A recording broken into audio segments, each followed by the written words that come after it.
Hey everyone, thanks for stopping by. Today we're going to be making these bean and cheese pupusas.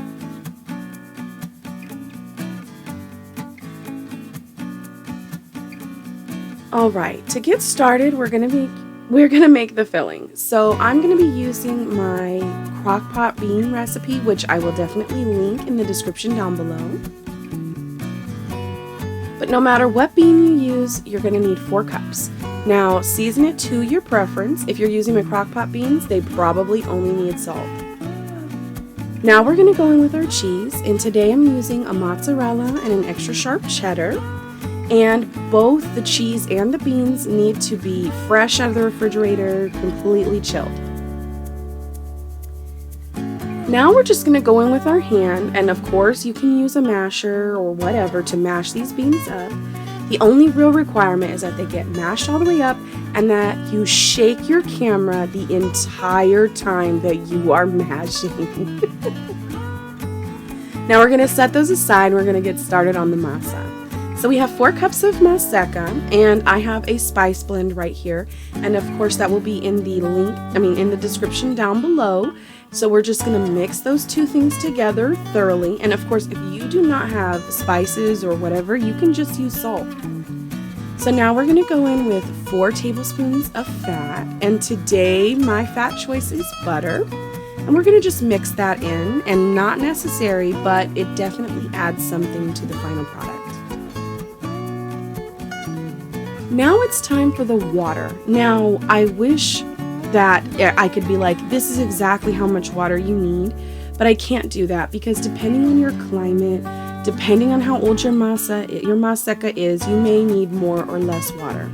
So the same amount of water that you have for the Maseca, but use only as much as you need to get this masa into a peanut butter type texture. Alright, now that we have it in a peanut butter type texture, we are going to set this aside for 10 to 20 minutes. And don't skip that step, guys, it's super important. So now we're just going to make some water and some oil, and then we're going to set that aside. And now we're going to pull all of our components together. We've got our masa, we've got our filling, and now we also have our water and our oil. So the first step is to get your hands wet with the water and oil.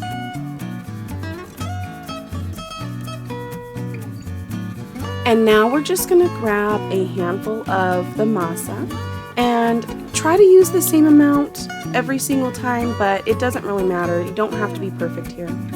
So after I've rolled out the masa in my hand, I am just going to flatten it out, and I kind of want a flat bowl type shape, if that makes sense. So now I'm going to grab some filling, and this is approximately the same size as the masa was. So I'm going to take the filling and I'm going to squeeze it together, and that's why it's so important that it's chilled, because it'll squeeze together really well for you. And now I'm just going to cover it up with the masa, and I'm going to do this in any means that I can. You don't have to use my method. Use whatever works for you. And then you want to pinch off any excess, and I like to roll my ball before I press it. So here I go, and I'm pressing it out, and I'm using my thumb around the perimeter of the pupusa to kind of keep it together, because you really want the filling to press out almost all the way to the edges of the masa. Now, if you want to make all of yours ahead of time, you can go ahead and do that. I like to put mine on parchment paper and cover it with a damp paper towel. So here we go. I'm just going to show you again, guys. Pretty much you wet your hands, you get the masa, you roll it up, you flatten it out, you put filling, and anywhere along the way that the dough feels like it's sticking to your fingers or it just doesn't feel like it's working right, use more of the water and oil mixture. I want to say, guys, while I have you here and I'm just showing you this, thank you guys so much for watching and supporting my channel. I love you guys all so much. It means so much to me. You can never know, guys.